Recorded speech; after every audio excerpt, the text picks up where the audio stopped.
Good morning class.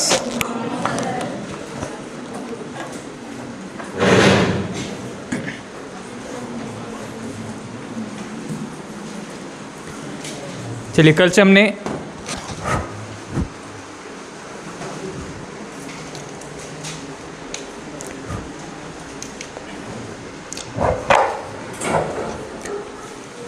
Last class में हमने Indian history start किया था और इंडियन हिस्ट्री में हम बात कर रहे थे किसके बारे में? सिंधु घाटी सभ्यता वैसे हमको स्टार्ट करना था। एक बेसिक स्ट्रक्चर देखिएगा हमने क्या क्या चीज़ें कंप्लीट किया था कल की क्लास में। भारत के इतिहास को जनरली हम सामान्य तौर पे अध्ययन की दृष्टि से कितने भागों में बांटते हैं? 3 भागों में। कौन कौन से है? सबसे पहले प्राक ऐतिहासिक काल या प्रागैतिहासिक काल, दूसरा है आद्य ऐतिहासिक काल और तीसरा ऐतिहासिक काल। तीनों की एक एक विशेषता बता पाएंगे? कैसे डिफरेंशिएट करेंगे तीनों को? प्रागैतिहासिक काल किसको कहेंगे? लिखित साक्ष्य मिले हैं या नहीं मिले हैं? लिखित साक्ष्य मिले हैं, मतलब उनको पढ़ने की संभावना भी नहीं है। यहाँ पर लिखित साक्ष्य अवेलेबल है या नहीं है? आद्य ऐतिहासिक काल में लिखित साक्ष्य हैं, पढ़ा नहीं जा सका है। और ऐतिहासिक काल लिखित साक्ष्य भी हैं और पढ़ने योग्य भी हैं, मतलब इनको वर्तमान लिपि उनकी लिपि को हम समझ पा रहे हैं। ठीक, उसके बाद में प्रागैतिहासिक काल, इसी में ही हमने पढ़ा था। प्रागैतिहासिक काल में जनरली जो एक टाइम पीरियड का अध्ययन किया जाता है वो है आपका पाषाण काल। इसमें सामान्य तौर पर केवल पाषाण काल का अध्ययन किया जाता है। पाषाण काल को हमने कितने भागों में बांटा था? 3 भागों में। कौन कौन सा था? पूरा पाषाण काल, मध्य पाषाण काल और नवपाषाण काल। ठीक है। अच्छा, हम इतिहास पढ़ रहे हैं और इतिहास का एक सामान्य सा प्रश्न जनरली आप सभी को पता होगा। इतिहास का पिता किसको कहा जाता है? हेरोडोटस को। इतिहास के पिता हेरोडोटस।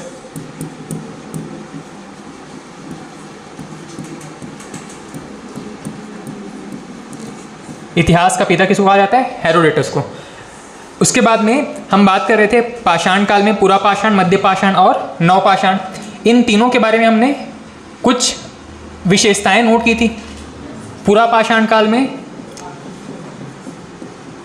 एक एक करके बात करते हैं। सबसे पहली चीज़ यहाँ पे, हाँ, ये सारा का सारा जो लाइफस्टाइल था टोटली जंगलों पर डिपेंडेंट था। मतलब पत्थरों से ये अपने औजार बनाएंगे और इनको जो भी चीज़ें खाने पीने की, अपनी जीवन यापन की जो भी चीज़ें हैं, इनको फॉरेस्ट या जंगल से ही प्राप्त करना है। यहाँ पे औजार या इनके जो टूल्स हैं वो बड़े पत्थर के होते थे। ठीक, ये काफ़ी बड़े होते थे। धीरे धीरे जैसे जैसे डेवलपमेंट हुआ ये कैसे होते गए? छोटे होते गए। और नवपाषाण आते आते ये छोटे भी हो गए और डेकोरेटेड या सजावटी भी हो गए। जनरली इनको घिस करके पॉलिश किया जाता था। ठीक है, उनको कई बार यूज़ किया जा सकता था। ये जो बड़े औजार होते थे, इनको कहीं पर एक बार किसी को यूज़ कर लिया तो उसको बाद में उनका उपयोगिता समझ नहीं आता था उनको। ये अपने पास प्रॉपर टूल को रखते थे, बार बार उनको घिस करके उनमें फिर से धार लगा करके उसको कई बार यूज़ कर सकते थे। ठीक, इसके बाद में यहाँ पर भोजन कैसा था? भोजन के हिसाब से देखें तो ये कच्चा मांस खा लेते थे या जो भी फल फूल इनको जो भी मिले जंगल में वो सब खा सकते थे। यहाँ पर मध्य पाषाण काल आते आते खेती सीख गए थे क्या?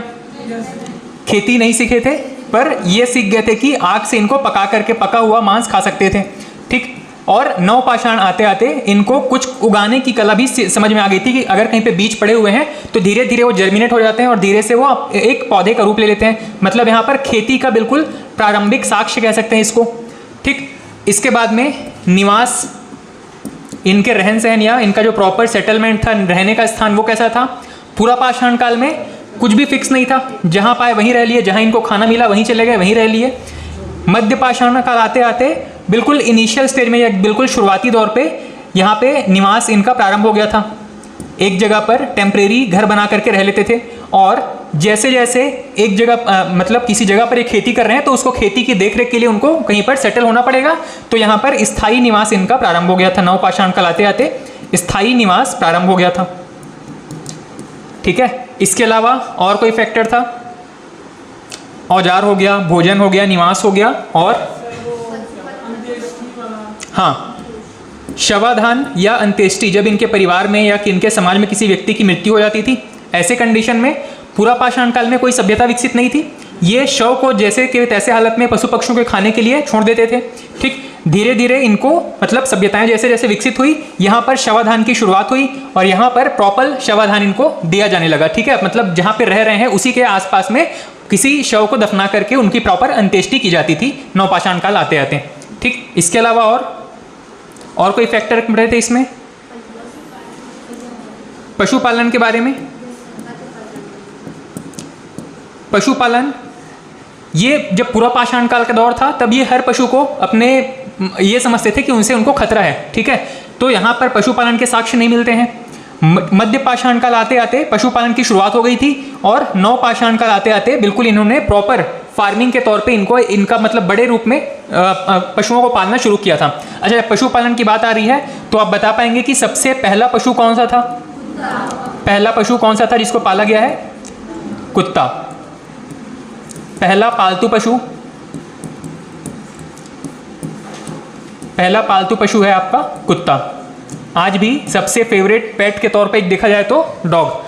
ठीक, पशुपालन के बारे में हो गया। और कोई फैक्टर जिसके बेस पर हम इनको डिफरेंशिएट कर सकें? पहिए का आविष्कार। यहाँ पर पूरा पाषाण काल में बिल्कुल प्रारंभिक दौर में था। यहाँ पे इनको अपने केवल सर्वाइवल के लिए लाइफ चाहिए था, ये एक्सपेरिमेंट नहीं कर रहे थे ज़्यादा चीज़ों के लिए। ठीक है, तो यहाँ पे पहियों का आविष्कार नहीं हुआ था। मध्य पाषाण काल में यहाँ पे भी नहीं हुआ था। नव पाषाण काल आते आते ये समझ गए कि कोई पत्थर जब गोल है, चट्टान गोल है, तो उसको आसानी से लुढ़काया जा सकता है, उसका जो फ्रिक्शन है वो जमीन पर कम रहता है और उसी मेथड से इन्होंने क्या किया? पहिए का आविष्कार किया। अब जब ये पहिए का आविष्कार कर चुके हैं तो यहीं पे हम देखते हैं बर्तन। ठीक है, इस समय पे पूरा पाषाण काल के समय में ये जानवरों की हड्डियां या खाल को अपने बर्तन के तौर पे यूज़ करते थे पानी पीने या खाना खाने के लिए। तो यहाँ पे तो प्रारंभिक तौर पे मतलब हाथ से बनाए हुए बर्तन हमको देखने को नहीं मिलते हैं। ठीक, मध्य पाषाण काल में भी बर्तन के साक्ष्य नहीं है या फिर जानवरों की हड्डियों को ही बर्तन के तौर पर यूज़ कर रहे हैं। नव पाषाण काल आते आते क्योंकि चाक का आविष्कार हो गया था, चाक जो कुम्हार यूज़ करते हैं पहिए के जैसा, जिस पे रख करके पॉट्स बनाए जाते हैं, वही चाक से ये बर्तन बनाना सीख गए थे। ठीक है, तो नव पाषाण काल के समय में बर्तनों का आविष्कार होना शुरू हो गया था, बर्तन बनाने की शुरुआत हो गई थी। ठीक, और क्योंकि इनको आग का ज्ञान भी, अच्छा एक आग के ज्ञान के बारे में छूट गया है। ठीक, आग का ज्ञान इनको कब हुआ है? आग के बारे में जनरली एक मान्यता प्रचलित है कि आग के ऊपर कंट्रोल किसको कैसे यूज करना है इनको मध्य पाषाण काल आते आते समझ में आ गया था। पर क्योंकि अपने आसपास कहीं ना कहीं आग तो देखे होंगे अपने पूरे जीवन काल में, जो पूरा पाषाण काल है इसका दौर काफ़ी लंबा चला है। इसको वैसे हमने इसमें डेट्स वगैरह मेंशन नहीं किए हैं क्योंकि वो बहुत पूछा भी नहीं जाता है, फिर भी एक आइडिया रखिएगा कि कितना लंबा ये समय था। हमने पढ़ा है कि पाषाण काल लगभग 2.5 लाख ईसा पूर्व से प्रारंभ हो गया था। 2.5 लाख ईसा पूर्व से लेकर के लगभग 10,000 ईसा पूर्व तक का जो समय है ये आपका केवल पूरा पाषाण काल का समय है। ठीक है, कितना? 2.5 2.5 लाख से लेकर के बहुत अच्छा, इसमें 20 लाख 2.5 लाख को 20 लाख बताया कहीं पे। मानव सभ्यता की शुरुआत कह सकते हैं, मानव का प्रारंभ कह सकते हैं। हम पूरा पाषाण काल के बारे में बात करें जहाँ पे पत्थरों पर इनका जीवन यापन था। मानव का तो विकास उससे भी कहीं पहले हो गया होगा, मतलब आदि मानव के रूप में। हम एक सभ्यता के रूप में अगर चर्चा करें तो 2.5 लाख ईसा पूर्व के समय आपको दिख जाएंगे कि पूरा पाषाण काल का मतलब उनके एविडेंस मिलना शुरू हो जाते हैं। ठीक, 2.5 लाख से लेकर के 10,000 ईसा पूर्व तक इनका अगर कालक्रम देखें तो 2.5 लाख से लेकर के 10,000 ईसा पूर्व तक इनके एविडेंस मिल जाते हैं हमको। उसके बाद में 10,000 से लेकर के लगभग 6,000 ईसा पूर्व, अलग अलग किताबों में बहुत वैरायटी मिलेगी, इसलिए मैंने ये चीज़ कन्फ्यूजन से बचने के लिए आपको ये चीज़ नोट नहीं करवाया क्योंकि ये पूछेगा भी नहीं कभी आपको। और लगभग 6,000 से लेकर के ये 2,000 2,500 के आसपास ये समय काल मिलता है। ठीक, तो पूरा पाषाण काल का देख रहे हो आप समय कितना लंबा है। ठीक, क्योंकि उस टाइम पे मनुष्य का दिमाग उतना विकसित नहीं रहा होगा, वो सिर्फ अपने आसपास की चीज़ों से अपना जीवन यापन कैसे कर सकता है इसी चीज़ पर इनका फोकस रहता था। तो ये सबसे लंबा समय है और सबसे कम डेवलपमेंट वाला समय है। उसके बाद जैसे जैसे आप देखोगे कि ये सिर्फ 4 साल के समय, मतलब 4000 साल के समय में इनको इतने सारे डेवलपमेंट फेस कर लिए, और सिर्फ यहाँ पे 4 साल के समय में इनको और ज़्यादा डेवलपमेंट इन्होंने देखा। अब हर साल, हर 10 साल में आप देखोगे डेवलपमेंट वाली एक्टिविटीज़ काफ़ी कहीं से कहीं पहुँच जाती है। ठीक, टेक्नोलॉजी जो है वो हर 5 साल 10 साल में अपने नेक्स्ट लेवल पर पहुँच जाती है। तो आग का आविष्कार, यहाँ पर हमको कह सकते हैं कि आग इन्होंने केवल देखा होगा, आग का प्रयोग करना मध्य पाषाण काल तक सीख चुके थे, और यहाँ पर इनको ये भी समझ में आ गया कि आग को खाना पकाने के लिए तो यूज़ कर सकते हैं, पर यहाँ पे जो बर्तन बना रहे हैं इनको पका करके उनको और मजबूत किया जा सकता है। ठीक है, तो यहाँ पे आग का आविष्कार और उनके अलग अलग एप्लीकेशंस के बारे में ये इनको समझ में आ गया था। ठीक है, तो आग इन्होंने पूरा पाषाण काल में ऐसा मानते हैं कि सिर्फ देखे होंगे कहीं कहीं पे, मतलब आग से डरते थे पहले तो, क्योंकि उनसे नुकसान हुआ होगा इनको, कुछ आसपास कुछ सामान रखा था जल गया, तो पहले तो उससे डरते थे। मध्य पाषाण काल आते आते समझ में आ गया है कि उसको अपने फायदे के लिए यूज़ किया जा सकता है, और नव पाषाण काल आते आते उसमें बहुत सारी अलग अलग एप्लीकेशंस उनको समझ में आ गए कि खाना पकाने के लिए, बर्तनों को और पकाने के लिए ये यूज़ कर सकते हैं। ठीक है, तो इतने कुछ पॉइंट्स है जिसके बेस पर आप पूरा पाषाण, मध्य पाषाण और नव पाषाण काल को डिफरेंशिएट कर सकते हैं। ठीक है, अच्छा, हमने इनके कुछ स्थानों के बारे में चर्चा किया था कि पूरा पाषाण कहाँ पे मिला है, मध्य पाषाण काल के अवशेष कहाँ पे मिले हैं। आप बताइएगा, आपके नोट्स में थे देख करके। एक शब्द हमने पढ़ा था पल्लवरम, कौन से राज्य में है? सोहन नदी घाटी। कौन से काल से संबंधित है? पूरा, मध्य, नव पाषाण? पूरा पाषाण काल से। नागौर, पूरा पाषाण, मध्य पाषाण या नव पाषाण? मध्य पाषाण काल। सराय नाहर राय, मध्य पाषाण। हथनौरा कौन से राज्य में है? कौन से राज्य में है? पूरा पाषाण काल है, कौन से राज्य में है? मध्य प्रदेश में। बुर्जहोम, बुर्जहोम नव पाषाण काल। विश्व के प्राचीनतम मिट्टी के बर्तन कहाँ पे मिले हैं? विश्व के प्राचीनतम मिट्टी के बर्तन? चौपानी, मांडो। गर्त आवास, बुर्जहोम, बुर्जहोम फेमस है गर्त आवास के लिए। ठीक, मेहरगढ़, मेहरगढ़ कहाँ पे है? पाकिस्तान, बलूचिस्तान वाले एरिया में। चाल्कोलिथिक एज किसको कहते हैं? ताम्र पाषाण काल को। ठीक है, चाल्कोपैराइट जो कि तांबे का अयस्क है, उसी से इसका नाम डिराइव हुआ है, ताम्र पाषाण काल या चाल्कोलिथिक एज। और मेगालिथिक एज के बारे में खासियत क्या है, या महापाषाण काल किसको कहते हैं?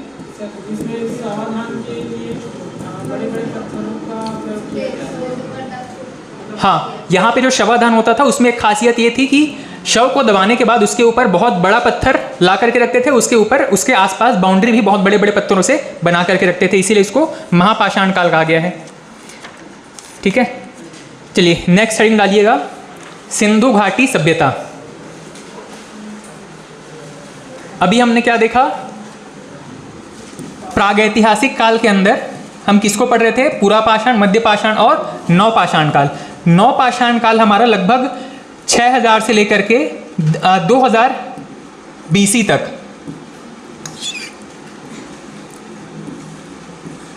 2000-2500 BC तक ये लगभग समाप्त हो गया था, या कहीं कहीं पर इसके कुछ अवशेष बचे हुए थे अभी भी। ठीक है, कुछ सभ्यताएं हैं जो पूरा पाषाण काल की थी और अभी भी कहीं पर प्रचलित थी। ठीक, प्राक ऐतिहासिक काल के बाद हमको पढ़ना है आद्य ऐतिहासिक काल। आद्य ऐतिहासिक काल की विशेषता क्या है? इसमें लिखित साक्ष्य हैं, हम उसको पढ़ नहीं पा रहे हैं। वो जो समाज था जिन्होंने उसको डेवलप किया था, उन लिपियों को वो पढ़ लेते थे, समझ लेते थे, लेकिन हमारे लिए ये रीडेबल फॉर्म में नहीं है, हम इनको नहीं समझ पा रहे हैं। ठीक है, तो आद्य ऐतिहासिक काल में सबसे जो इंपॉर्टेंट सभ्यता है जिसको हमें पढ़ना है, आपका कौन सा है? हड़प्पा या सिंधु घाटी सभ्यता। सिंधु घाटी सभ्यता। अब ये कई नाम इसके जब आप देखते हैं तो इसके नामकरण के लिए भी अलग अलग रीजंस हैं। सिंधु घाटी क्यों पड़ रहा है इसका नाम?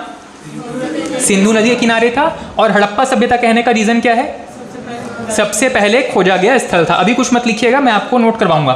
ठीक, सिंधु घाटी सभ्यता कहने का रीजन ये है कि भारत और पाकिस्तान के बीच में हमने 6 नदियों के बारे में पढ़ा था, सिंधु, झेलम, चिनाब, रावी, ब्यास और सतलज। ठीक, ये सभी नदियों के बीच में ये पूरा जो एरिया था इसको आप कह सकते हैं कि एक ट्रायंगुलर शेप में एरिया है जहाँ पे कई सारी सभ्यताओं का विकास हुआ है।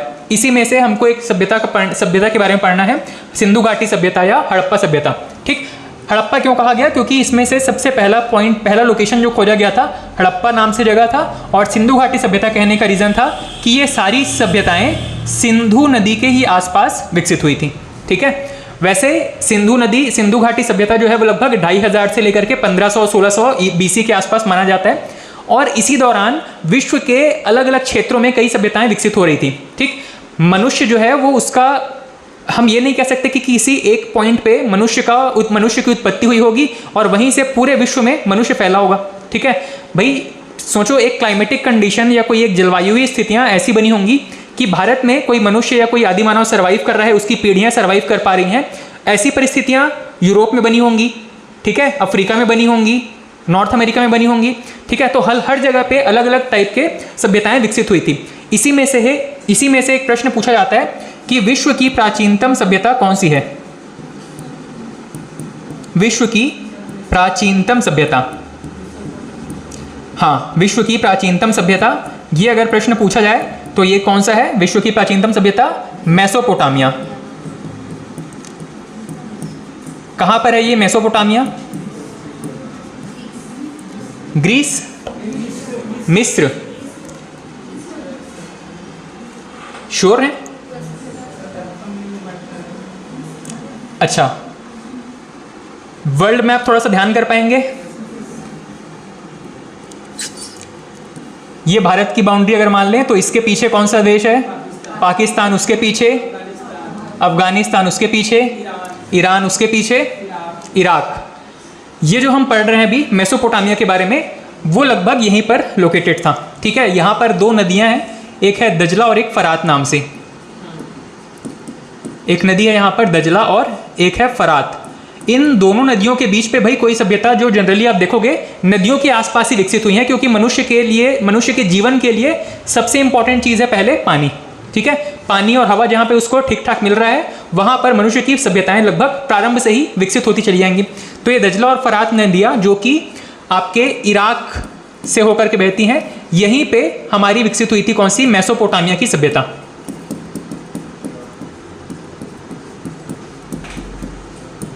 ठीक, ये जो है विश्व की प्राचीनतम सभ्यता, इसको मान सकते हैं। और ये आपका हम अभी जो पढ़ रहे हैं आपका सिंधु घाटी सभ्यता, ये लगभग 2500 साल से पहले पुरानी सभ्यता है, 2500 BC। ये जो मेसोपोटामिया है लगभग 10,000 BC के आसपास इनका विकास शुरू हो गया था। ठीक, डिफरेंस क्या है? मेसोपोटामिया एक ग्रामीण सभ्यता थी।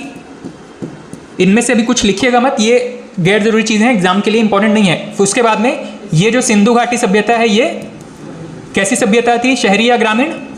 ये शहरी सभ्यता थी। इसके पहले जो पूरा पाषाण, मध्य पाषाण, नव पाषाण चल रहा था, ये लगभग ग्रामीण सभ्यता जैसी थी। ठीक है, वहाँ पे कोई ज़्यादा डेवलपमेंट वाली चीज़ें नहीं थी। सिंधु घाटी सभ्यता या हड़प्पा सभ्यता में जितने भी एरिया हम देखेंगे वहाँ पे लगभग शहरों जैसा विकास हो चुका था। ठीक है, तो सिंधु घाटी सभ्यता कैसी सभ्यता थी? शहरी सभ्यता थी।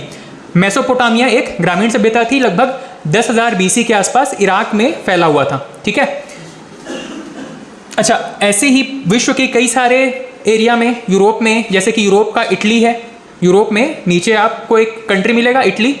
इटली में ही एक जगह है रोम।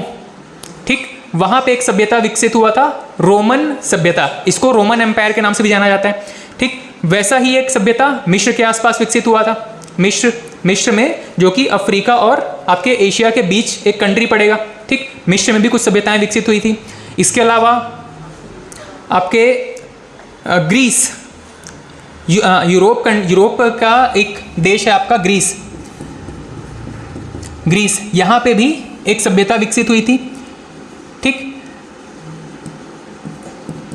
ग्रीक सभ्यता के नाम से वैसे इसको जानते हैं, लेकिन इसमें से भी, इस ग्रीक सभ्यता में भी एक बहुत बड़ा, एक महत्वपूर्ण सभ्यता थी। इसको कहा जाता है, या उस जगह का नाम था स्पार्टा।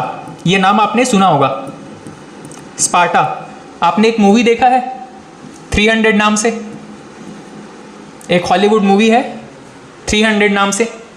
वहाँ पे इसी ग्रीक में जो स्पार्टन कम्युनिटी थी, इसकी चर्चा की गई है कि कैसे 300 जो सबसे ताकतवर सिपाही हैं वो लगभग 20,000 की सेना को हरा देते हैं। ठीक, इस पूरे पर्सपेक्टिव को लेकर के ये मूवी बना था। बताने का रीज़न ये है कि ग्रीस में जो सभ्यताएं चल रही थी, लगभग वहाँ पे जो एक सबसे फेमस सभ्यता थी स्पार्टा कम्युनिटी या स्पार्टा सभ्यता इसको कहते हैं।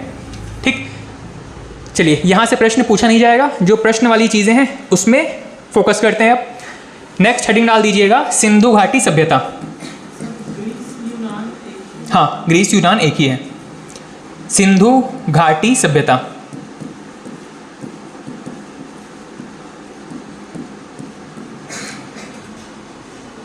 सिंधु घाटी सभ्यता। ठीक, अब इस सिंधु घाटी सभ्यता के अंदर भारत में कई सारे लोकेशंस हैं जहाँ पे अलग अलग टाइप की डेवलपमेंट एक्टिविटीज़ हुई हैं, अलग अलग खासियत है हर एक जगह की।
चलिए, वैसे ये मैप आप देख रहे हो 500 BC के आसपास का है। हमको पढ़ना है 2500 से लेकर के 1500 BC तक का।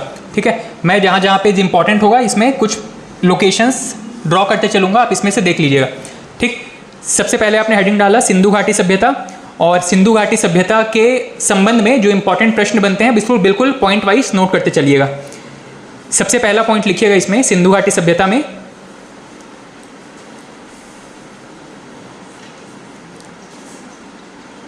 सिंधु घाटी सभ्यता की जानकारी, सिंधु घाटी सभ्यता की जानकारी सबसे पहले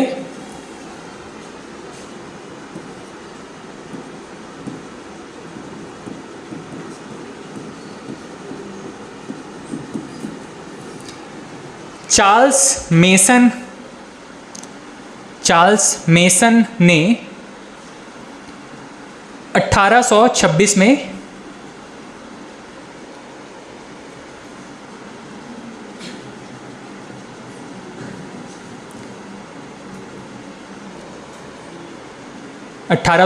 में दिया था। ठीक, अंग्रेज अधिकारी थे, अलग अलग जगहों पे कंस्ट्रक्शन का काम चल रहा था, और कंस्ट्रक्शन काम के दौरान इनको लगभग सिंधु नदी के आसपास का जो एरिया है वहाँ पे खुदाई करते करते कुछ लोग हैं जो कि कुछ अपनी ज़रूरत की चीज़ें निकालने के लिए खोद रहे थे।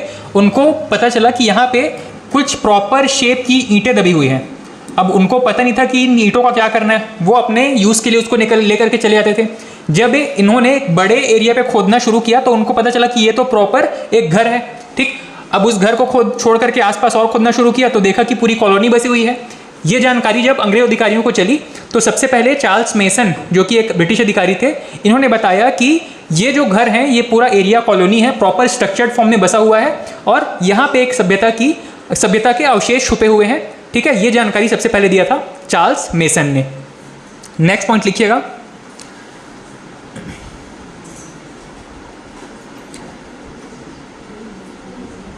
नेक्स्ट पॉइंट है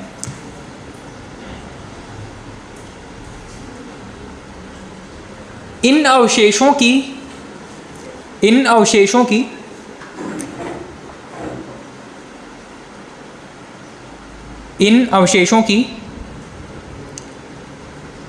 खुदाई के लिए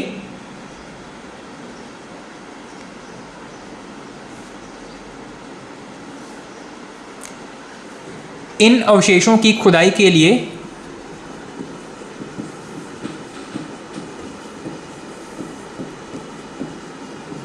अलेक्जेंडर कनिंघम ने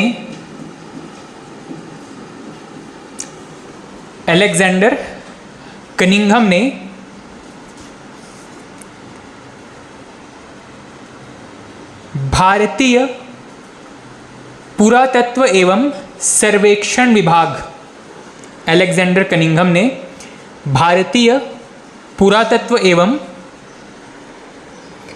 सर्वेक्षण विभाग की स्थापना किया। भारतीय पुरातत्व एवं सर्वेक्षण विभाग की स्थापना किया। ठीक, यहाँ पे 3-4 व्यक्तियों के नाम आपको जानने को मिलेंगे। सबसे पहला है चार्ल्स मेसन, इन्होंने केवल जानकारी दिया था। ठीक, अलेक्जेंडर कनिंघम का क्या योगदान है? भारतीय पुरातत्व विभाग की स्थापना। पुरातत्व विभाग का काम क्या होता है? देश में कहीं पर भी अगर पुरातात्विक चीजें मिल रही हैं उनका संरक्षण करना, खुदाई करना, और उसके लिए इनको अलग से ग्रांट किया जाता है, इनके लिए अलग से बजट पेश किया जाता है। ठीक है, इनके बजट में इनके लिए अलग से फंड एलोकेट किया जाता है। ठीक, नेक्स्ट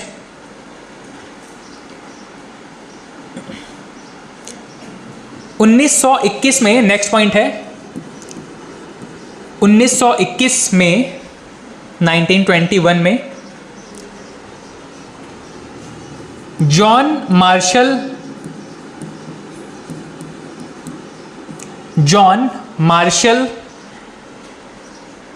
के द्वारा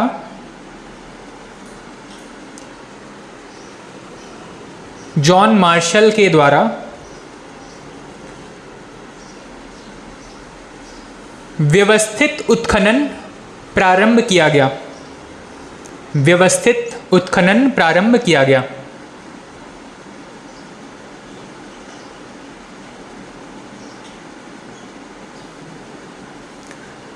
नेक्स्ट पॉइंट लिखिएगा,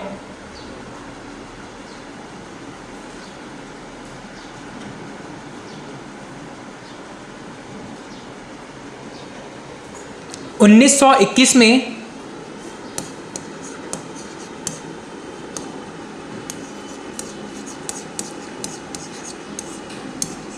दयाराम साहनी के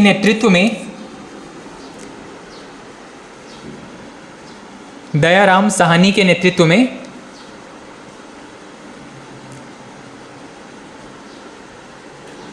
सर्वप्रथम हड़प्पा नामक स्थल पर खुदाई की गई। सर्वप्रथम हड़प्पा नामक स्थल पर खुदाई की गई।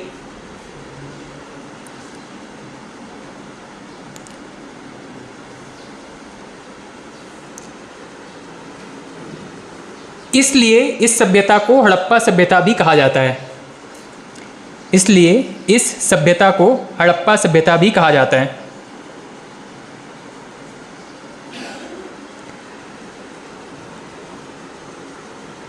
नेक्स्ट पॉइंट, इसलिए इस सभ्यता को हड़प्पा सभ्यता भी कहा जाता है। नेक्स्ट पॉइंट,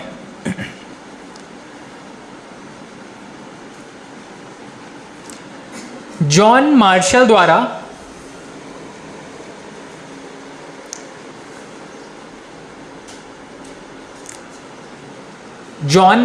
द्वारा इसे सिंधु घाटी सभ्यता नाम दिया गया।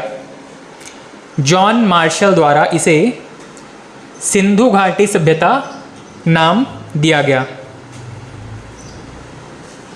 चार्ल्स मेसन का क्या योगदान था? सबसे पहले खोज की कह सकते हैं, जानकारी दिया इन्होंने। अलेक्जेंडर कनिंघम पुरातात्विक विभाग के जन्मदाता हैं, उसको एस्टेब्लिश करने का काम किया। जॉन मार्शल कौन थे? जॉन मार्शल के अधीन इन्होंने, दयाराम साहनी ने ही उत्खनन का काम प्रारंभ किया था। ठीक है, तो जॉन मार्शल ने ही इस सभ्यता को क्या नाम दिया था? सिंधु घाटी सभ्यता। सिंधु घाटी सभ्यता। और दयाराम साहनी जी ने सबसे पहले, क्योंकि हड़प्पा नामक स्थान पे खुदाई करवाई थी, इसलिए इस सभ्यता को हड़प्पा सभ्यता भी कहते हैं। ठीक। हड़प्पा सभ्यता हड़प्पा नामक स्थान पर सबसे पहले खुदाई की वजह से, और जॉन मार्शल ने ये देखा कि ये नदी कौन सी नदी के किनारे सभ्यता बसी हुई है, सिंधु नदी, इसीलिए इसको सिंधु घाटी सभ्यता कहा गया। ठीक, नेक्स्ट पॉइंट लिखिएगा।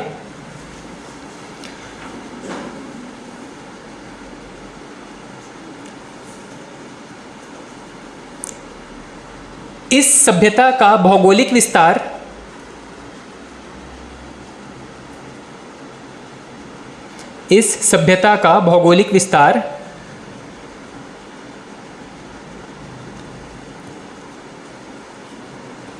भारत और पाकिस्तान में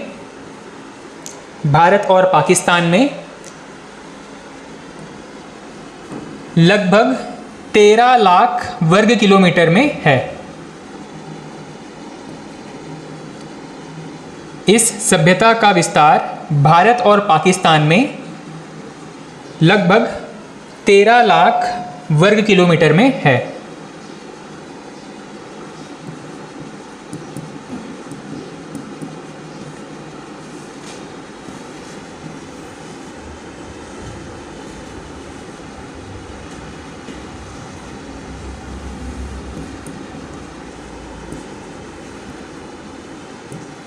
ठीक, नेक्स्ट पॉइंट लिखिएगा। नेक्स्ट पॉइंट में इस तरीके से आपको एक इमेज ड्रॉ करना है, एक डायरेक्शन वाला इमेज ड्रॉ करना है। लिखिएगा सबसे पहले इसमें विस्तार पूर्व में लिखिएगा जगह का नाम आलमगीरपुर, पूर्व की दिशा में ईस्ट वाले पॉइंट में लिखिएगा आलमगीरपुर, यूपी, आलमगीरपुर।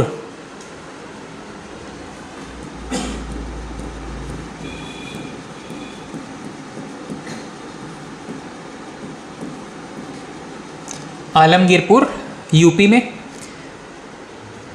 पश्चिम की तरफ लिखिएगा सुतका गेंडोर,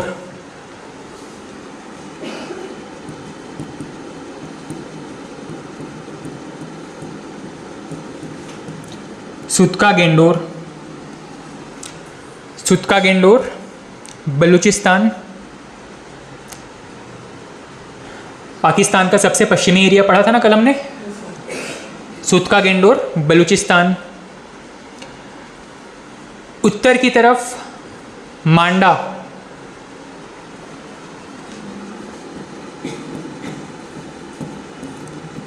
जम्मू एंड कश्मीर वाले एरिया में, मांडा जम्मू एंड कश्मीर। और सबसे लास्ट दक्षिण में है दैमाबाद,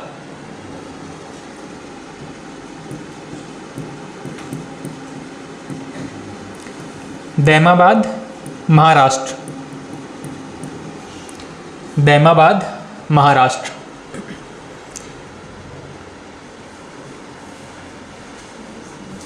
दैमाबाद महाराष्ट्र।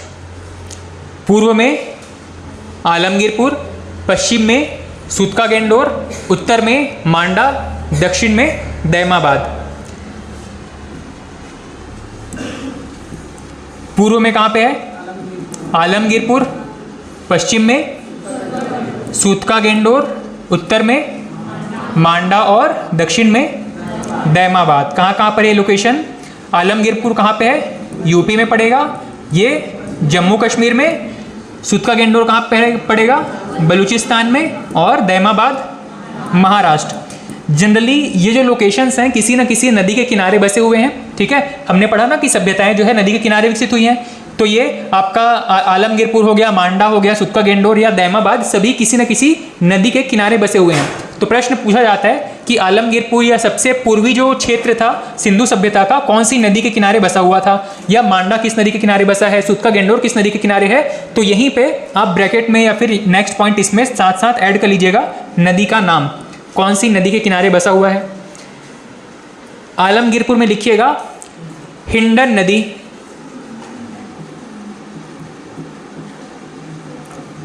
हिंडन नदी।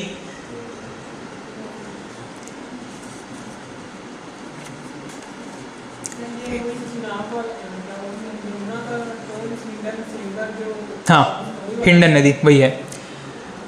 नेक्स्ट बलूचिस्तान। बलूचिस्तान में लिखिएगा दाश्क नदी, दाश्क, दाश्क नदी।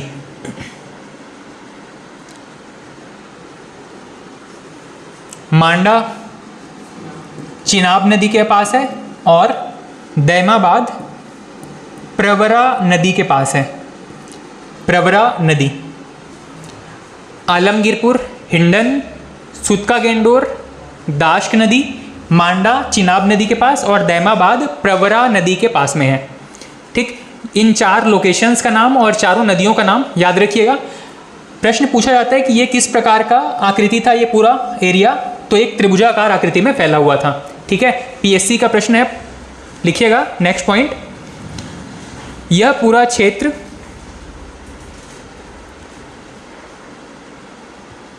त्रिभुजाकार आकृति में फैला हुआ है, यह पूरा क्षेत्र त्रिभुजाकार आकृति में फैला हुआ है। नेक्स्ट पॉइंट लिखिएगा,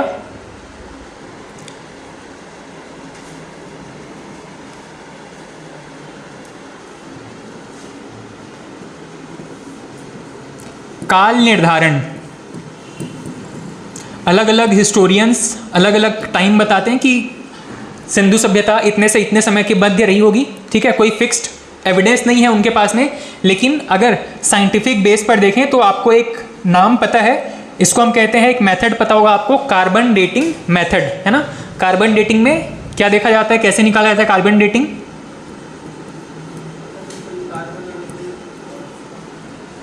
ये देखा जाता है कि कोई भी पुरानी वस्तु, कोई भी शव हो गया, कोई हड्डी हो गई, कोई पत्थर हो गया, एक लंबे समय के अंतराल में कितना डिग्रेड हुआ है। ठीक है, उसमें जो रेडिएशंस है कितना कम हुए हैं, इसको देख करके मेजर किया जाता है कार्बन 14 मेथड में। ठीक, कार्बन 14 मेथड एक साइंटिफिक मेथड है और इसके अलावा बाकी हिस्टोरियंस ने अलग अलग अध्ययन के हिसाब से अलग अलग काल निर्धारण किए गए। ठीक, इसमें 2 पॉइंट बस हमारे काम का है काल निर्धारण में। सबसे पहले लिखिएगा NCERT, NCERT की किताब बुक्स आती हैं। ठीक, लिखिएगा पहला पॉइंट, NCERT के अनुसार, NCERT के अनुसार डैश करके लिखिएगा 2500 से 1800 BC।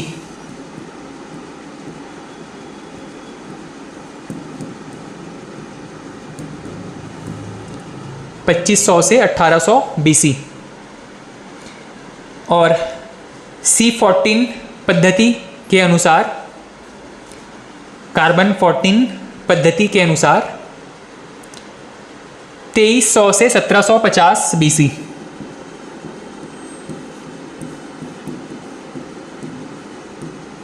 ठीक, इसमें सबसे ज़्यादा ऑथेंटिक आपका कार्बन 14 वाला है। जनरली हम अपनी जो पूरी एक क्रोनोलॉजी देखते हैं, कालक्रम देखते हैं, वो इसी कार्बन 14 के अनुसार देखते हैं।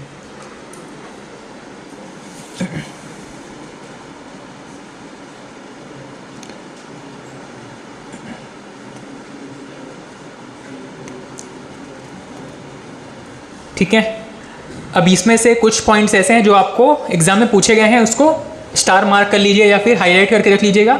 एक तो ये पूछा गया है, कार्बन 14 मेथड के अनुसार सिंधु घाटी सभ्यता का कालक्रम कितना से कितना था, 2300 से लेकर के 1750 BC तक था।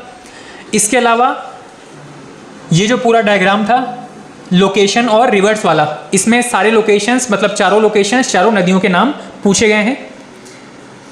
ठीक है, नेक्स्ट पॉइंट लिखिएगा, सिंधु सभ्यता की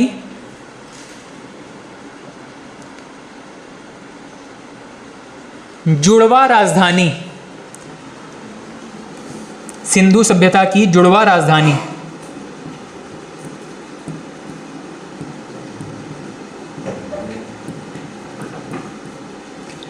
एक एरिया के हिसाब से बहुत बड़ा था और दूसरा जो है वो इनका इकोनॉमिक कैपिटल था, कह सकते हैं। एक है आपका हड़प्पा, हड़प्पा नाम का स्थल पहला खोजा गया था, इसी नाम पे हड़प्पा सभ्यता पड़ा था। और एक है मोहनजोदड़ो।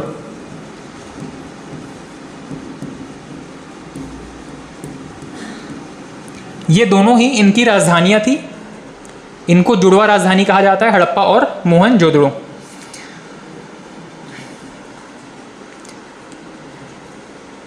ठीक है। और लास्ट पॉइंट लिखिएगा, इसी में ही लास्ट पॉइंट लिखिएगा सिंधु घाटी सभ्यता के बारे में।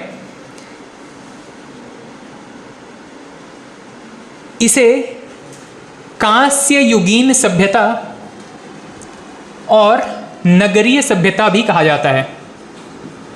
इसे कांस्य युगीन सभ्यता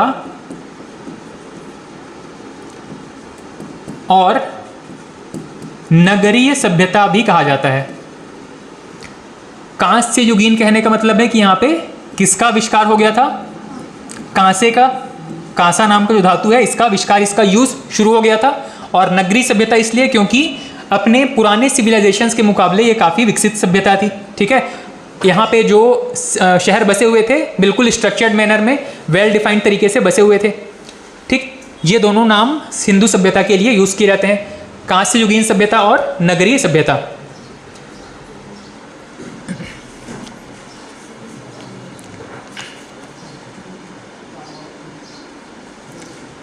ठीक है, ये कुछ इंपॉर्टेंट पॉइंट्स थे एक बैकग्राउंड के तौर पे। अब हमको एक एक करके हर एक लोकेशंस के बारे में देखना है। ठीक, ये कुछ पॉइंट्स है जो आपको याद रहने चाहिए। चार्ल्स मेसन सबसे पहले जानकारी दिया, कनिंघम पुरातत्व विभाग से संबंधित थे।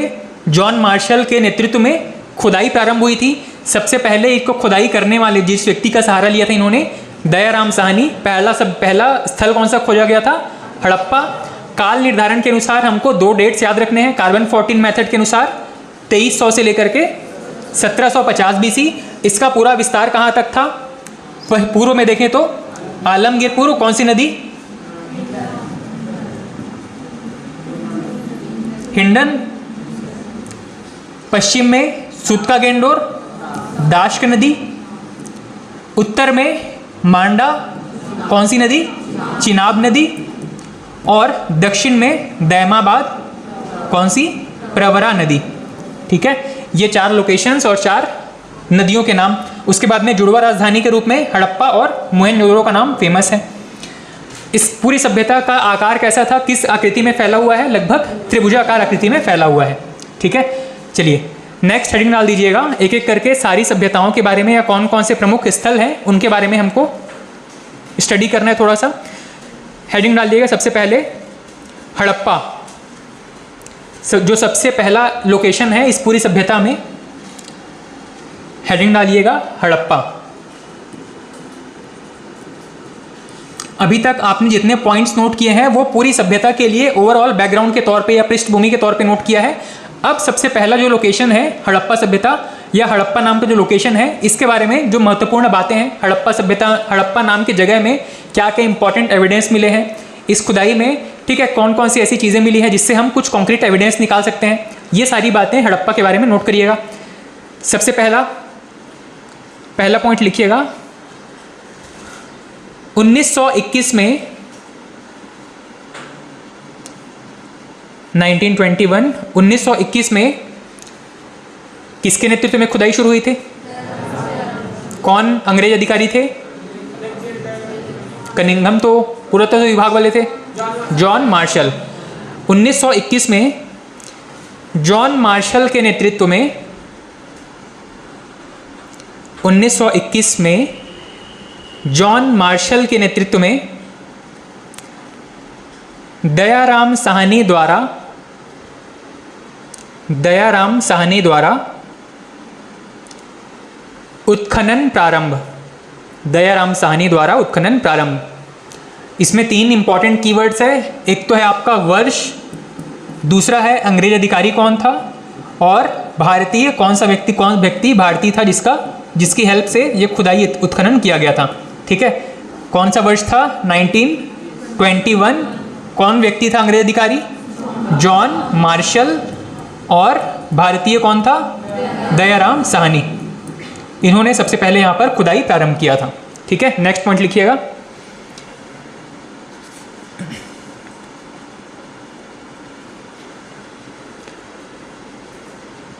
नेक्स्ट पॉइंट लिखिएगा, रावी नदी के तट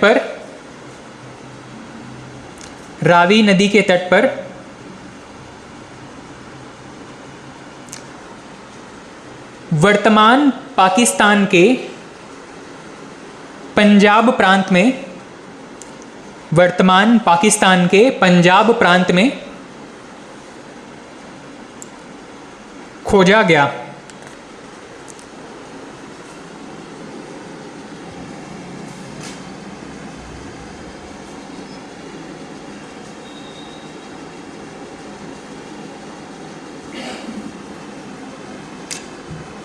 रावी नदी के तट पर वर्तमान पाकिस्तान के वर्तमान पंजाब प्रांत में खोजा गया।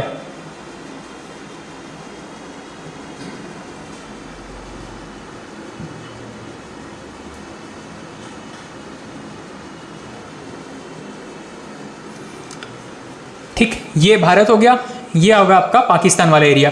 ठीक, इसमें ये सबसे ऊपर एक नदी बह रही है, ये सबसे ऊपर नदी जो बह रही है क्या नाम है इसका? सिंधु। उसके बाद में झेलम, फिर चिनाब, उसके बाद में ये एक रिवर बह रही है, इसका नाम क्या है? रावी नदी। यहीं पर इसी रावी नदी के आसपास ये हो गया आपका पंजाब वाला एरिया इंडिया का, और ये वाला पाकिस्तान वाले में। ठीक है, तो इसी रावी नदी के किनारे ये हड़प्पा सभ्यता विकसित हुई थी और इसी को खोजा गया था दयाराम साहनी के द्वारा। ठीक है, नेक्स्ट पॉइंट लिखिएगा। इसे सिंधु सभ्यता की द्वितीय राजधानी कहा जाता है। इसे सिंधु सभ्यता की द्वितीय राजधानी कहा जाता है।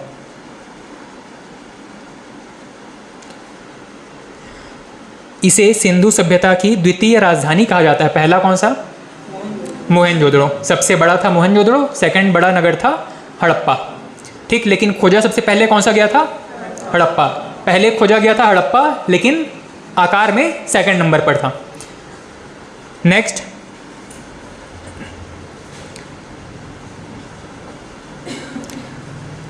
नेक्स्ट पॉइंट में लिखिएगा महत्वपूर्ण साक्ष्य। कौन कौन सी चीजें यहां से प्राप्त हुई हैं? महत्वपूर्ण साक्ष्य। ठीक, अब इसके अंदर आप पॉइंट करके नोट करते चलिएगा कौन कौन सी चीजें प्राप्त हुई हैं। महत्वपूर्ण साक्ष्य, सबसे पहला है श्रमिक आवास। श्रमिक आवास राजाओं के या बड़े व्यक्तियों के और श्रमिकों के आवास में कुछ डिफरेंस होगा। ठीक, उनके घर या आवास जो है वो भव्य होंगे, इनके लिए सिर्फ जीने खाने लायक या बिल्कुल छोटे कमरे उपलब्ध होते थे। ठीक, नेक्स्ट पॉइंट इसी में ही आपके साक्ष्य में सेकंड है दोहरा समाधान। दोहरा या दोहरे समाधान।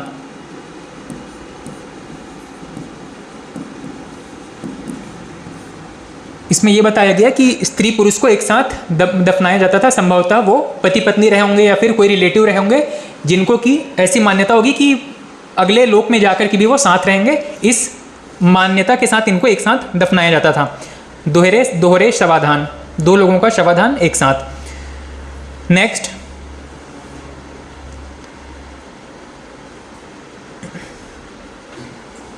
आग में पकी मिट्टी की मूर्तियां। आग में पकी मिट्टी की मूर्तियां।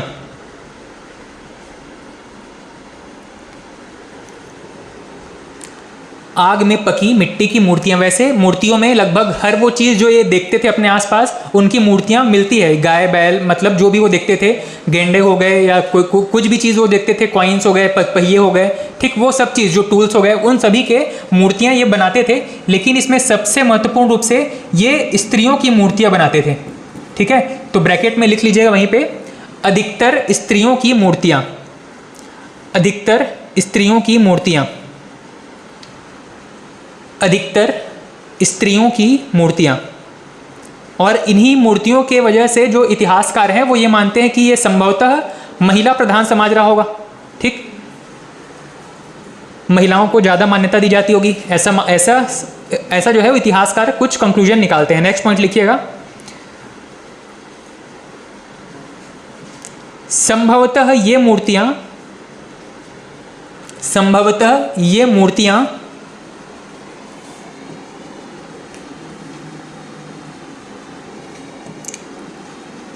मातृदेवी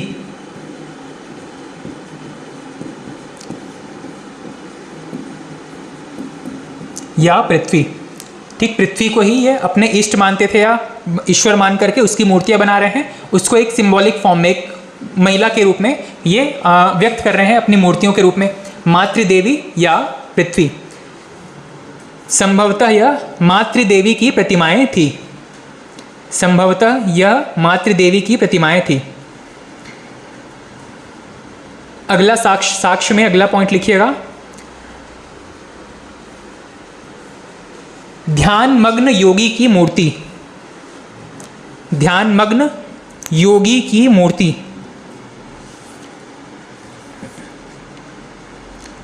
ध्यानमग्न योगी की मूर्ति।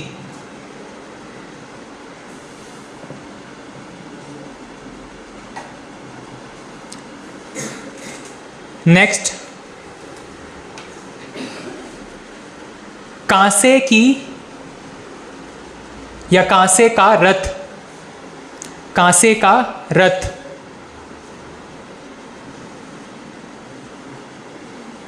कांसे का रथ। नेक्स्ट, अभिलेख युक्त मोहर,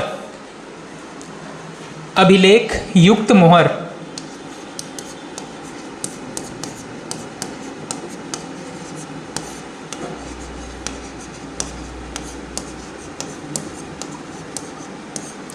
अभिलेख युक्त मोहर।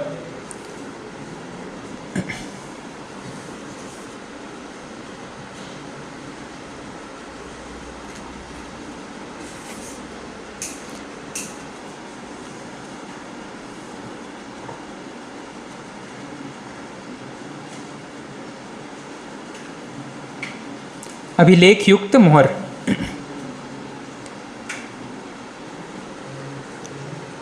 ठीक, ये कुछ महत्वपूर्ण साक्ष्य थे जो कि हड़प्पा सभ्यता के बारे में इंपॉर्टेंट है।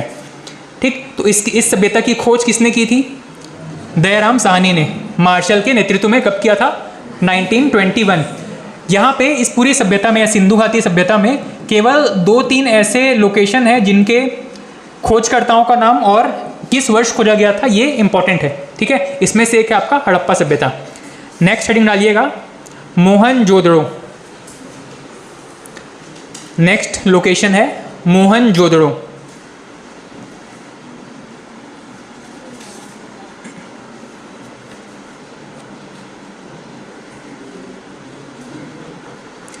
मोहनजोदड़ो। अच्छा, मोहनजोदड़ो का एक शाब्दिक अर्थ होता है वैसे मृतकों का टीला।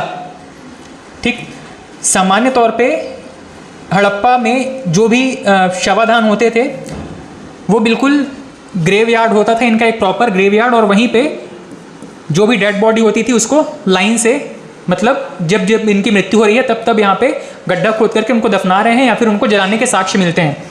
लेकिन जब मोहनजोदड़ो की बात आती है तो यहाँ पे एक मोहनजोदड़ो का अर्थ होता है मृतकों का टीला।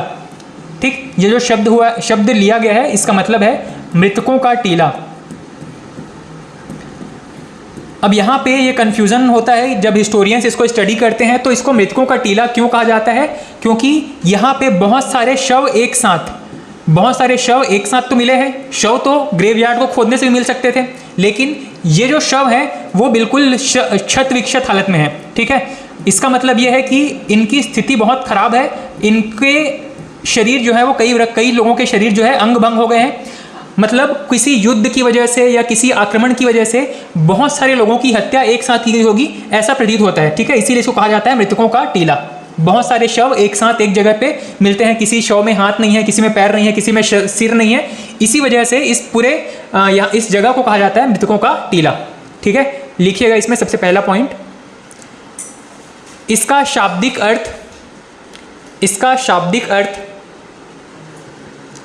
शाब्दिक अर्थ है मृतकों का टीला।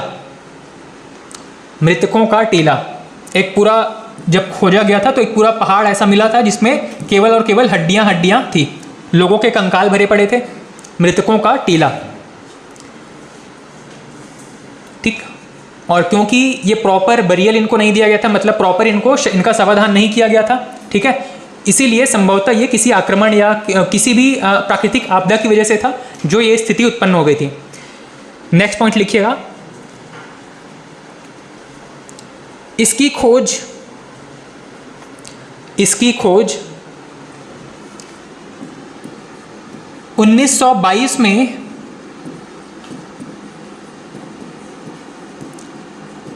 राखलदास बनर्जी के द्वारा की गई।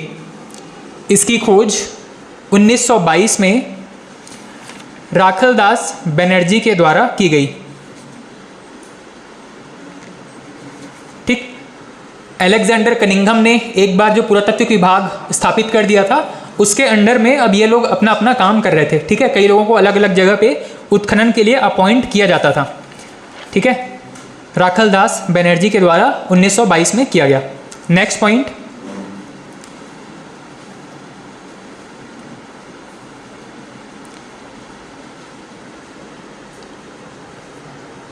लिखिएगा, यह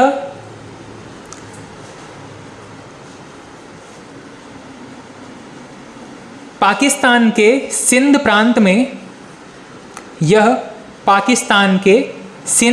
में सिंधु नदी के तट पर स्थित है। यह पाकिस्तान के सिंध प्रांत में सिंधु नदी के तट पर स्थित है।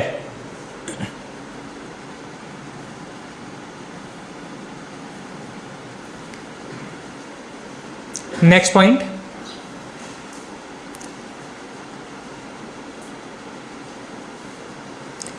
इसे सिंधु सभ्यता की राजधानी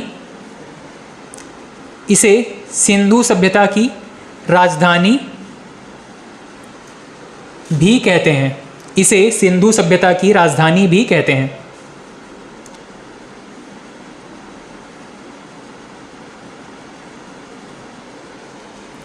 नेक्स्ट पॉइंट, ठीक, पहली राजधानी तो हो गई मोहनजोदड़ो, सेकंड कौन सा? हड़प्पा। नेक्स्ट पॉइंट लिखिएगा,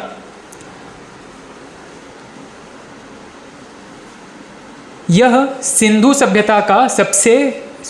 सभ्यता में प्राप्त सबसे बड़ा स्थल था। यह सिंधु सभ्यता में प्राप्त सबसे बड़ा स्थल था। सिंधु सभ्यता में प्राप्त सबसे बड़ा स्थल था। दूसरा बड़ा स्थल कौन सा था? हड़प्पा। सबसे पहले कौन सा खोजा गया था? हड़प्पा। ठीक, उसके बाद में नेक्स्ट लिखिएगा, नेक्स्ट पॉइंट में प्रमुख साक्ष्य। मोहनजोदड़ो में क्या क्या इंपॉर्टेंट चीजें मिली हैं उसको देखिएगा। प्रमुख साक्ष्य,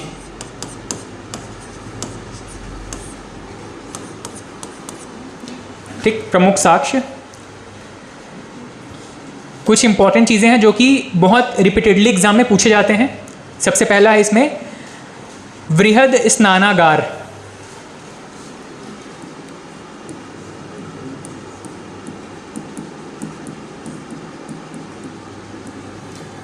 आज के टाइम का स्विमिंग पूल कह सकते हैं। ठीक, वृहद स्नानागार। ये स्नानागार वर्तमान स्विमिंग पूल जैसे नहीं थे। इसमें नीचे उतरने के लिए कई सारी सीढ़ियाँ बनी हुई होती थी और जनरली ये माना जाता है कि ये किसी धार्मिक अनुष्ठान के लिए यहाँ पर लोग नहाया करते थे, क्योंकि ये जो स्नानागार हैं किसी धार्मिक स्थलों के आसपास ही होते थे। किसी धार्मिक अनुष्ठान के लिए यहाँ पर लोग नहाया करते थे। ठीक है, नेक्स्ट वृहद अन्नागार। वृहद स्नानागार, वृहद अन्नागार।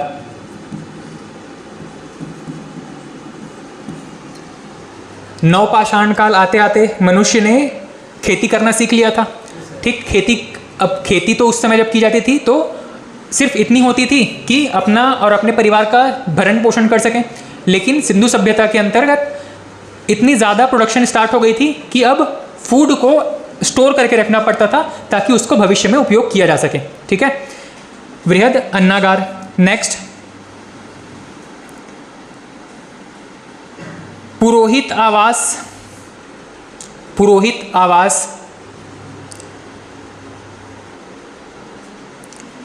पुरोहित आवास,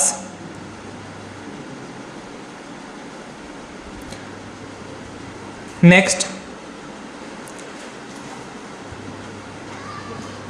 नृत्यांगना की मूर्ति, नृत्यरत नारी की मूर्ति, नृत्यांगना की मूर्ति।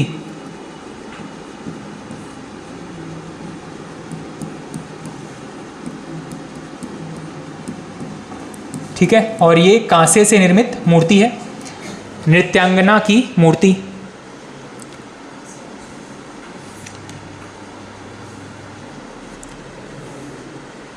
ठीक, कांसे से निर्मित नृत्यांगना की मूर्ति। नेक्स्ट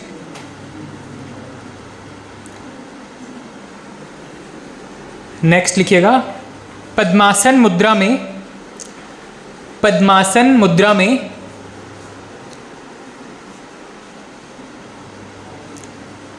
त्रिमुखी पशुपतिनाथ की मूर्ति, त्रिमुखी पशुपतिनाथ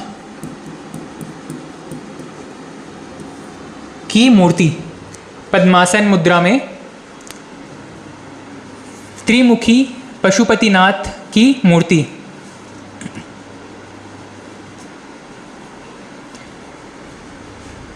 नेक्स्ट घरों में कुएं के अवशेष, इस सभ्यता के अंदर जो खुदाई हुई है हर एक घर में लगभग पानी की व्यवस्था देखने को मिलती थी। ठीक है, घरों में कुएं के अवशेष, घरों में कुएं के अवशेष।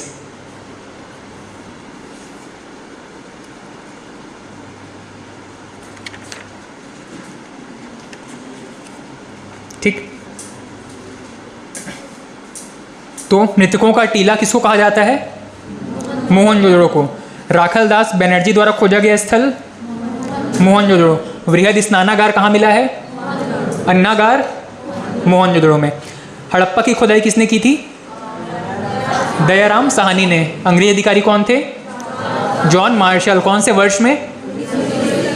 मोहनजोदड़ो 1922 में। ठीक है, नेक्स्ट हेडिंग डालिएगा चन्हूदड़ो।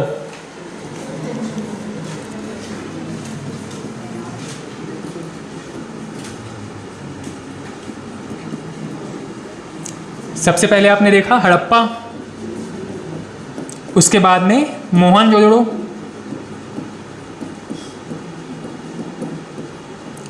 नेक्स्ट चन्हूदड़ो। चन्हूदड़ो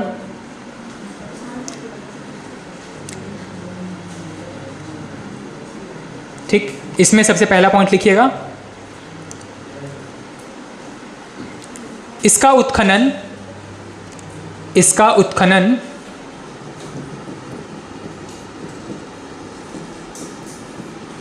इसका उत्खनन 1931 1931 में गोपाल मजूमदार द्वारा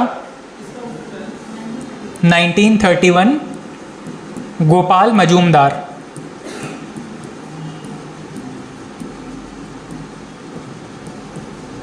ठीक, और यही तीन नाम आपको याद रखने हैं।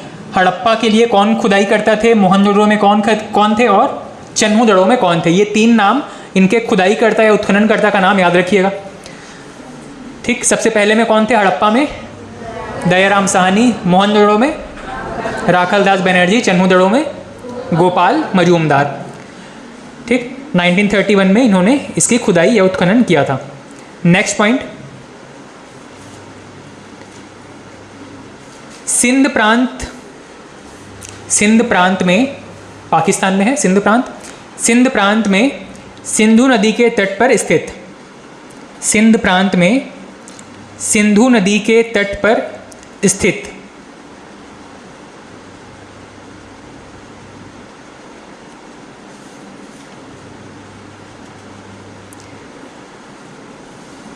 नेक्स्ट पॉइंट,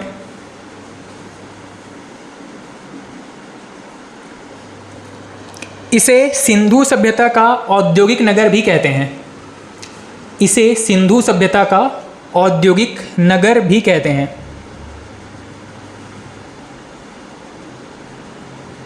ठीक, और ये महत्व इसको क्यों दिया गया हो? औद्योगिक नगर कहने का मतलब क्या था? यहाँ पे कुछ ना कुछ ऐसे उद्योगों के साक्ष्य मिले होंगे, बड़े स्तर पर प्रोडक्शन या उत्पादन के साक्ष्य मिले होंगे। ठीक है, लिखिएगा प्राप्त सामग्री। नेक्स्ट पॉइंट, प्राप्त सामग्री।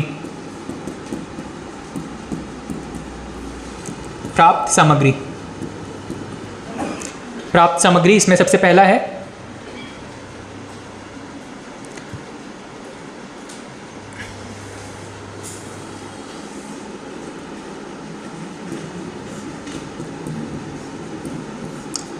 टॉय, गुड़िया जो है, टॉय खेलने वाले, और मनका,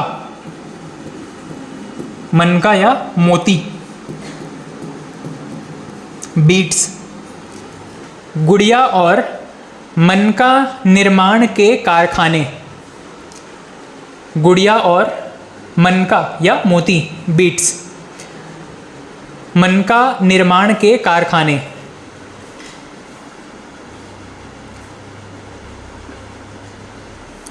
नेक्स्ट, तांबे और सोने से संबंधित उद्योग, तांबे और सोने से, गोल्ड, तांबे और सोने से संबंधित उद्योग।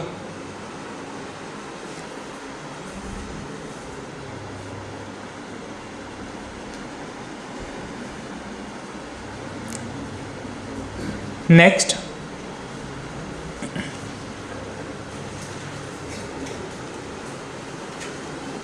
नेक्स्ट लिखिएगा इसमें नक्काशीदार ईंटें,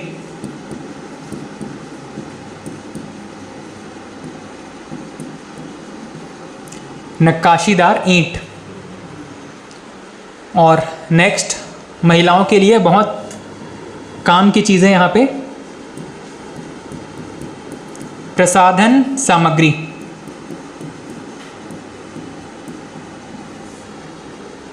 प्रसाधन सामग्री, लिपस्टिक, पाउडर, काजल, दर्पण, कंघी, सारा कुछ। सजने संवरने का सबसे ज़्यादा चीज़ यहीं पर मिला हुआ है। हाँ हाँ, लगभग आज जो चीज़ें हम यूज़ कर रहे हैं, इतिहास का डेफिनेशन हमने पढ़ा ना कि बहुत सारी चीज़ें जो निरंतर हैं, बहुत चीज़ों में परिवर्तन हुआ है, यही निरंतरता है। जो उस समय यूज़ हो रहा था आज भी किसी न किसी फॉर्म में, भले कुछ चेंजेस हो गए हैं, केमिकल वाली चीज़ें यूज़ हो रही हैं, पर यूज़ तो हो रही हैं आज भी सजने संवरने के लिए। और ये जो ट्रेडिशन था, जनरली ऐसा माना जाता है कि मिस्र से बहुत ज़्यादा मतलब उस टाइम पे, क्योंकि ट्रेड या व्यापार मिस्र से होता था। ठीक है, मिस्र कहाँ पे है आपका, कौन से कॉन्टिनेंट में आएगा मिस्र? अफ्रीका में। ठीक है, अफ्रीका। मेसोपोटामिया कहाँ पे है? Iraq. Bharat, Pakistan, Afghanistan, Iran, Iraq. Iraq में आपका मेसोपोटामिया, और यहीं पे मिस्र में भी शायद एक बेबीलोन की सभ्यता के नाम से एक विकसित हुआ था सभ्यता। ठीक है, तो वहाँ पे जो सभ्यताएं विकसित हो रही थी, या वहाँ पे जो लोग थे, वो वहाँ की जो महिलाएं और पुरुष दोनों ही प्रसाधन सामग्री का भरपूर उपयोग करते थे। और वहाँ से क्योंकि ट्रेड होता था, अब यहाँ पे भी हो सकता है कोई महिला देखी होगी कि वहाँ की कोई महिला आ रही है तो इतना सच संवर के आ रही है, उसको भी चाहिए अपने पति देव से कि मुझको भी ऐसा कुछ दिलाइए सामान।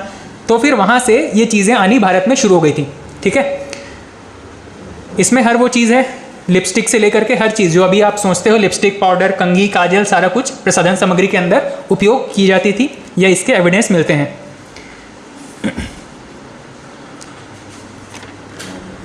ठीक है, चलिए आज के लिए इतना रखते हैं।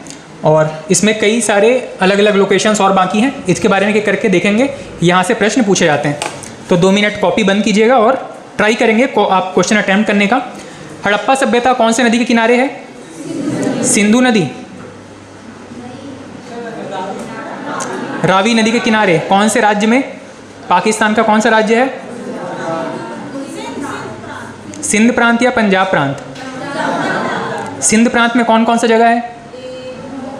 मोहनजोदड़ो, और लास्ट अभी जो पढ़ा चन्नू दड़ो। ठीक, अन्नागार कहाँ से मिला है? मोहनजोदड़ो से। स्नानागार मोहनजोदड़ो में। प्रसाधन सामग्री, सजने संवरने वाली चीज़ें, चन्हुदड़ो में। औद्योगिक नगर किसको कह रहे हैं? चन्हुदड़ो को। कांसे का रथ कहाँ पे मिला है? कांसे का रथ, रथ, कांसे का रथ, हाँ, इक्का गाड़ी बोलते हैं ना इसको, रथ, इक्का गाड़ी। हड़प्पा से, ठीक। सिंधु सभ्यता की 2 राजधानियां, मोहनजोदड़ो और हड़प्पा। सबसे बड़ा कौन सा था? सेकंड। चलिए ठीक, बाकी कल करते हैं।